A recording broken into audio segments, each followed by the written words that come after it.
একজন কৃষকের একটি গরু ছিল আর ছিল আরেকটি গাধা। গাধাকে দিয়ে বোঝা আনা নেওয়া করতো আর গরুকে দিয়ে হাল চাষ করাতো, মই দেয়াতো, আবার খড় মাড়াই করতো, আবার ঘানিও টানাতো। এক কথায় গরুকে দিয়ে সারাদিন কাজ করানো হতো আর গাধা কাজ করতো দিনে মাত্র কিছুটা সময়। একদিন গরু সারাদিন কাজ করে আসার পর গোয়াল ঘরে এসে আফসোস করছে, কান্নাকাটি করছে।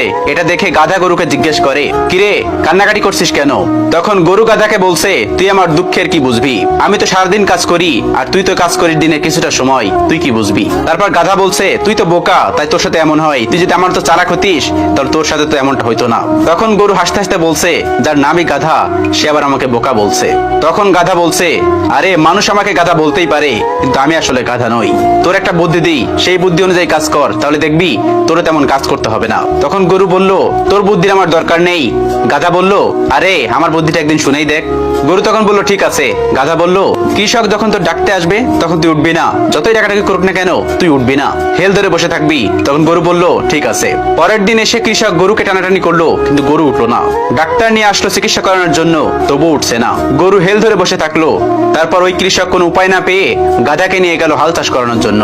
তখন গাধা মনে মনে ভাবছে, ওকে বুদ্ধি দিতে গিয়ে তো নিজেই ফেসে গেলাম। মানুষ আমাকে এমনি এমনি গাধা বলে না, আমি সত্যি আসলে গাধা। তারপর গাধা হাল চাষ করছে।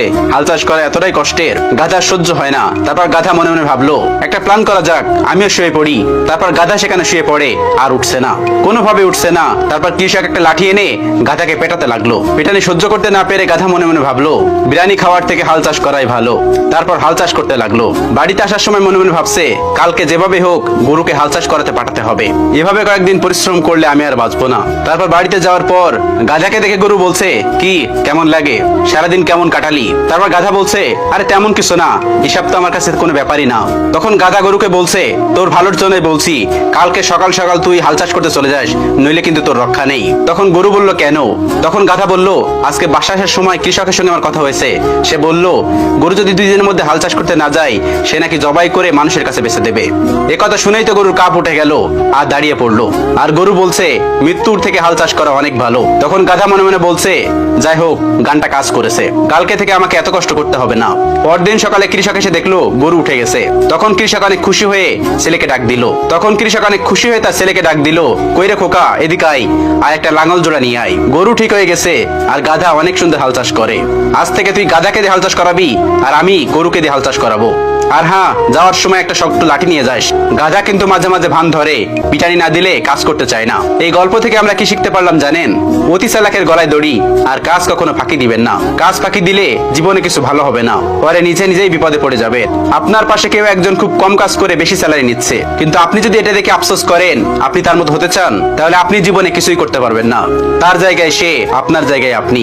আপনি আপনার কাজকে ভালোবাসুন, কাজটা মন দিয়ে করুন।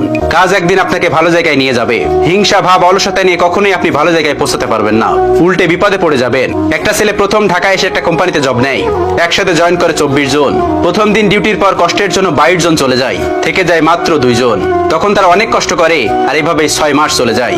6 মাস কাজ করার পর সেখান থেকে সেই ছেলেটার অনেক ভালো একটা চাকরি হয়। তারপর সেই চাকরিতে জয়েন করার পর সেই ছেলেটার আর তেমন কষ্ট ছিল না। যে বন্ধুগুলো সেদিন চলে গিয়েছিল সেই বন্ধুগুলো পরবর্তীতে অনেক জব নিয়েছে। এখন পর্যন্ত তারা সেই অবস্থাতেই আছে, একবার নিচ্ছে আবার ছেড়ে দিচ্ছে, ভালো কিছু করতে পারেনি। তাই কাজের জায়গায় মনোযোগ দিয়ে কাজ করুন, এক জায়গায় টিকে থাকার চেষ্টা করুন। আপনি যেখানে আছেন সেখান থেকে ভালো কিছু করতে পারবেন যদি আপনি টিকে থাকতে পারেন। ভিডিওটি ভালো লাগলে শেয়ার করে অবশ্যই কাছের মানুষগুলোকে দেখার সুযোগ করে দিবেন। Thanks for watching.